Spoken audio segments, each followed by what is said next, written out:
जोजो को यहाँ पे एरी का कॉल आता है। जिस वास्क ने जोजो को काटा था वो नेचर में एग्जिस्ट ही नहीं करता। जिस वास्क ने जोजो को काटा था वो आर्टिफिशियली बनाया गया था और उस कंपनी का नाम मिज़ुको ओका फार्म्स। उस कंपनी की प्रेसिडेंट की डॉटर जोजो के स्कूल में पढ़ती है और बोलती है एरी कि अगर तुम उससे कुछ भी कांटेक्ट बना पाए तो वास्क के रिलेटेड हमें कुछ इन्फॉर्मेशन मिल पाएगी। उस लड़की का नाम नोरेन मिसुओके है। जो यहाँ पे पढ़ाई करते हुए क्लास में जा रहा होता है और कोटासू पूछता है, बॉस आपको स्टडीज़ इतनी पसंद क्यों आ रही? जो यहाँ पे कहता है कि मुझे पढ़ाई करना पसंद है।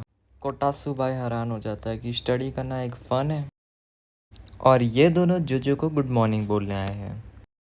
जोजो को बच्चों से बात करना आता नहीं है, वो बेचारा कोशिश करके इन्हें गुड मॉर्निंग कहता है और ये दोनों कहते हैं कि क्या क्रीपी स्माइल है तुम्हारी। जोजो से ये दोनों कहते हैं कि तुम ग्रुप चैट में चैटिंग क्यों नहीं करते।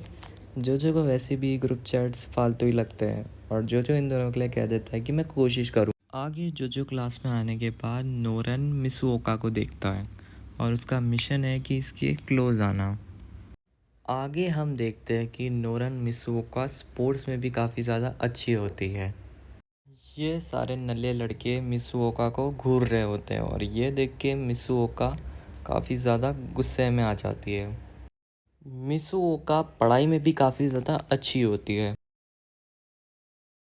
आगे इंटरवल में जोजो यहाँ पे मिसुओका से बात करने आता है। हेलो, तुम्हारे पास 1 मिनट का टाइम है बात करने के लिए? ओ कृपी लड़के, निकलो यहाँ से। हाँ हाँ ठीक है। यहाँ पे जोजो ने जैसे तैसे खुद को संभाल लिया था। जोजो यहाँ पे आते ही रोने लग जाता है और कहता है कि ये काफ़ी ज़्यादा बेकार बात हुई आज के दिन कि एक ओल्ड मैन के लिए लड़की से ये सब सुनना। बस इतना ही नहीं, उसने काफ़ी ज़्यादा ख़राब मूड से कहा ही। शर्म से जोजो भाई हमारा यहाँ पे नीचे ही गिर जाता है। आगे फिर ये दोनों आती है और जोजो भाई को उठाती है। जोजो इन दोनों को मैटर बता देता है और ये कहती है कि हाँ वो नोरिन, हाँ वो तो बंदों को हेट करती है, क्या तुम्हें पता नहीं था ये? नोरिन स्टडीज़ और स्पोर्ट्स में बेस्ट है और ऊपर से वो खूबसूरत और रिच है। फिर ये दोनों लड़कियां बताती है कि काफ़ी लड़कों ने उसे प्रपोज करा था पर उसने ब्रूटली सबको रिजेक्ट कर दिया। गर्ल्स भी उससे बात नहीं करती, वो सिर्फ अकेले अपनी दुनिया में रहती है। जोजो इस इलाके में पहली बार आया होता है। बच्चा बनने के बाद जोजो इसी इलाके में रहता है, एक अपार्टमेंट में। जोजो यहाँ पे एक रामेन शॉप को देखता है और उसे रामेन खाने का मन होता है। जोजो भाई रामेन शॉप में एंटर करते हैं और फिर वो देखते हैं कि मिसुओका इस रामेन शॉप में काम कर रही होती है और ये देखते ही जोजो और मिसुओका एक दूसरे को देख के शॉक हो जाते हैं एकदम। जोजो भाई फिर जाके चुपचाप बैठ जाते हैं। फिर मिसुओका की पूछती है कि तुम क्या खाओगे। फिर जोजो बोलता है कि मैं एक रामेन लूँगा और सीजनल एग लूँगा। अरे मेरे बाप रे, हो क्या रहा है मेरे साथ? मिसुओका फार्म्स की बेटी प्रेसिडेंट की यहाँ पे काम कर रही है? नहीं नहीं नहीं, ये कोई और होगी, उसकी तरह दिखने वाली। काम करना पड़ेगा, मुझे शांत करना पड़ेगा खुद को। जोजो का यहाँ पे रामेन आ गया होता है और जोजो कहता है छोड़ो यार, क्या चल रहा है पता नहीं, पहले मैं रामेन खा लेता हूँ। जोजो यहाँ पे रामेन खाता है और रामेन जोजो को इतना ज़्यादा पसंद आता है कि जोजो कहता है कि ऐसा रामेन मैंने आज तक कभी नहीं खाया, ये एक अलग ही लेवल का टेस्ट है। जोजो यहाँ पे रामेन खा रहा होता है और जैसे ही रामेन खा रहा होता है वो आके कहती है, सर ज़रा शॉप बंद होने के बाद आप मुझसे बाहर मिलोगे। फिर हमें शॉप बंद होने के बाद का सीन दिखाया जाता है। तुम ओगामी कोनोरा राइट, तुम यहाँ पे क्या कर रहे हो? फिर जोजो कहता है कि बस मेरा घर आसपास में है तो मैं रामेन खाने आया था। अरे यार, यहाँ पे तो कोई हैंग आउट करने की भी जगह भी नहीं है और ये जगह स्टेशन से दूर है काफ़ी ज़्यादा। मुझे नहीं लगा था कि कोई यहाँ पे कभी आएगा। तुम ये बात स्कूल में सीक्रेट रखना। और ये कहते ही जोजो कहता है कि हाँ मुझे कोई प्रॉब्लम नहीं है, मैं बात सीक्रेट रखूँगा। फिर ये दोनों अपने अपने घर जा रहे होते हैं। फिर मिसुओका से जोजो पूछता है कि वो तुम रामेन शॉप में क्यों काम करती हो। फिर मिसुओका बताती है कि मैं वो रामेन शॉप में काम नहीं करती, मैं बस अपने अंकल की हेल्प करती हूँ उधर। फिर जोजो कहता है कि तुम जब वो चीज़ पैसों के लिए नहीं कर रही हो तो उसका कोई तो रीज़न हुआ होगा तुम वो चीज़ कर रही हो। फिर मिसुओका में बताती है, वो बताती है कि वो काफ़ी ज़्यादा रिच है। उसकी मॉम एक कैनेडियन है और वो एकदम उसकी मॉम की तरह दिखती है। मिसूओका के पेरेंट्स ने उसे कुछ पीपल से मिलाया उसके फ्यूचर में कुछ अच्छा हस्बैंड ढूंढने के लिए। मिसूओका एलिमेंट्री स्कूल में थी और वो अपनी एज से बड़ी लग रही थी, तो उसको एज अ वुमेन ट्रीट करा जा रहा था और ये देख के उसको काफ़ी ज़्यादा बेकार लग रहा था।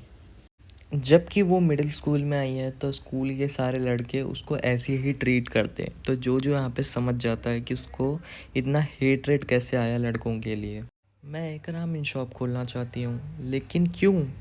मैंने जैसे तुम्हें बताया कि मेरे माँ बाप काफ़ी ओल्ड टाइप सोचते हैं। उनको लगता है कि बस शादी करके घर बसा लेना चाहिए, पर मैं ऐसा नहीं सोचती। मैं अपनी स्ट्रेंथ से जीना चाहती हूँ। मैं मेरे अंकल की रामेन को आगे बढ़ाना चाहती हूँ। फिर वो मिसूका में बताती है कि उसके अंकल को ये अमीरों के बीच में रहना पसंद नहीं है, इसलिए वो एक रामेन शॉप चलाती। मिसूका यहाँ पे जब आती थी वो हर्ट हुआ करती थी और उसके अंकल उसके लिए एक रामेन बनाया करते थे और ये खा के उसको काफ़ी ज़्यादा अच्छा लगता था। क्यों गामी कि तुम्हें देखने के बाद मुझे मेरे अंकल की याद आती है? जो फिर अपने मन में कहता है कि हाँ मैं भी एक ओल्ड मैन ही तो हूँ। जो यहाँ पे बताता है कि वो रामेन काफ़ी ज़्यादा टेस्टी था। मिसूओका को काफ़ी ज़्यादा अच्छा लगता है ये सुन के। आगे इन दोनों को अपने अलग अलग डायरेक्शन में जाना पड़ता है। ये सब जो भी हुआ है, कल तुम स्कूल में मेरे से फ्रेंडली मत होने लग जाना। फिर जो कहता है कि आ गई अपने लड़कों को हेट करने वाले मूड में। फिर ये दोनों एक दूसरे को बाय बोल के जाने लग जाते हैं। मिसूओका को एक गाड़ी आके किडनैप कर रही होती है लेकिन निकल जाती है। जो यहाँ पे ये सब देख लेता है और जो यहाँ पे भागता है, पर वो गाड़ी निकल चुकी होती है। नोरेन के पेरेंट्स कॉर्पोरेशन के हेड है, तो किसी भी रीज़न की वजह से किडनैप हो सकती है नोरेन। कोटासू जोजो को बताता है कि गाड़ी का नंबर फेक है। जोजो ने एक प्लान बनाया था, तो जोजो यहाँ पे भाग रहा होता है। जोजो एक मोबाइल के टावर पे चढ़ने लग जाता है। जोजो यहाँ पे ऊपर आ जाता है केयरफुली और देखने लगता है आसपास की गाड़ी कहाँ गई और उसे गाड़ी दिख भी जाती है, तो वो अपनी गन निकाल के शूट करने वाला होता है गाड़ी पे। और ये देख के कोटासू काफ़ी ज़्यादा हैरान हो जाता है और कोटासू कहता है कि बॉस ये कैसे कर पाओगे आप? और जो यहाँ पे अपना बुलेट ड्रॉप सेट करके शूट कर देता है गाड़ी पे और बुलेट जाके गाड़ी पे लग भी जाती है। जो यहाँ पे आराम से किडनैपर्स को ट्रैक कर पाएगा। जो एक ट्रक पे जंप कर देता है और आराम से लैंड कर जाता है। जो थोड़ी देर बाद ट्रैकर के अकॉर्डिंग आगे बढ़ जाता है। यहाँ पर नोरेन किडनैप हो चुकी है और ये कहता है कि वो लड़की तो काफ़ी ज़्यादा खूबसूरत है, थोड़े मज़े ले लूँ तेरे। और ये कहते हैं इसका बॉस उससे आगे किक जड़ देता है। बेवकूफ़ कहेंगे, सॉरी मैं इसे बाद में मार दूंगा। तुम इसके बदले मुझे तुम्हारी फादर की कंपनी में जो टॉप सीक्रेट ड्रग है उसके बारे में बता सकती हो? तुम उसका सीक्रेट पोजेस करती हो। तुम ये क्या कह रहे हो? मुझे कुछ भी समझ नहीं आ रहा। लाइट ने हमें कहा है कि हमें कुछ पता नहीं है, पर तुम्हारे पास कुछ ना कुछ सीक्रेट होना चाहिए। मैंने आज तक डैड के वर्क के रिलेटेड आज तक कुछ सुना ही नहीं है कभी। मैं सच में, मेरा यकीन करो, मैं सच बोल रही हूँ। तुम जिस रामेन शॉप में काम करती हो वो तुम्हारे प्यारे अंकल की रामेन शॉप है ना? अगर मैं उसे साफ़ कर दूँ तो? नोरेन ये सब सुनने के बाद काफ़ी ज़्यादा पैनिक हो जाती है। मेरे अंकल का इसमें क्या लेना देना? लेना देना तो कुछ भी नहीं है। अगर तुम मुझे सीक्रेट बता दोगी तो मैं उन्हें जाने दूंगा। पर नोरेन को यहाँ पे सही में कुछ भी नहीं पता होता।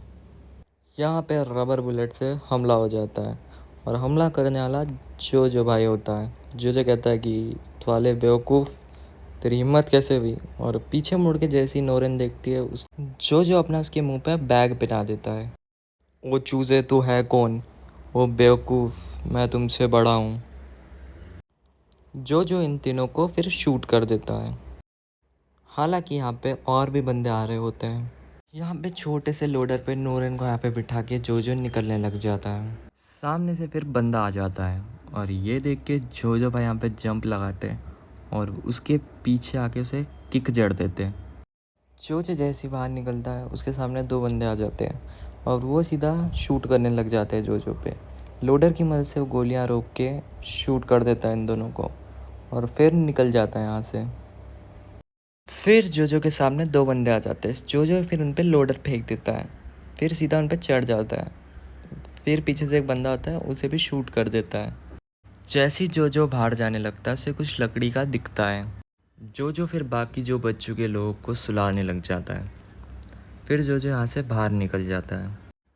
जोजो ने जिसको सबसे पहले शूट करा था वो गाड़ी लेके सीधा इनकी तरफ आ रहा होता है। जोजो सीधा शूट करने लग जाता है और मिसुओका को साइड करके सीधा ट्रेलर फेंक देता है गाड़ी की तरफ, और फिर वो लकड़ी का हिस्सा भी फेंक देता है। सीधा उसके नीचे जाके लगता है और गाड़ी पलट जाती है। जोजो के ऊपर से होते हुए गाड़ी ये जाके पीछे पटकती है और इसके अंदर का जो बंदा होता है वो उसकी बैंड बज जाती है। फिर हम देखते हैं कि मिसुओका को जोजो बेहोश कर देता है। जोजो को रियलाइज़ होता है कि इसकी एक बुक तो ऊपर ही रह गई होती है। यहाँ पे नोरन उठ चुकी है और वो कहते हैं कि ये सब एक सपना था। नहीं, ये एक सपना नहीं था, जिसे मुझे बचाया वो ओगामी था। कल तुमने मुझे बचाया था ना? क्या बात कर रहे हो, कल कुछ हुआ था क्या? अच्छा, वो रामेन शॉप की बात कर रही हो तुम, जिसमें तुम काम करते हो? अरे यार, उसके बारे में यहाँ पे यार बात मत करो तुम। अच्छा, नहीं करूँगा। उसकी वजह से मैं तुम्हारे पास रामेन खाने आया करूँगा। वैसे नेक्स्ट ट्रीट कब दे रही हो तुम मुझे?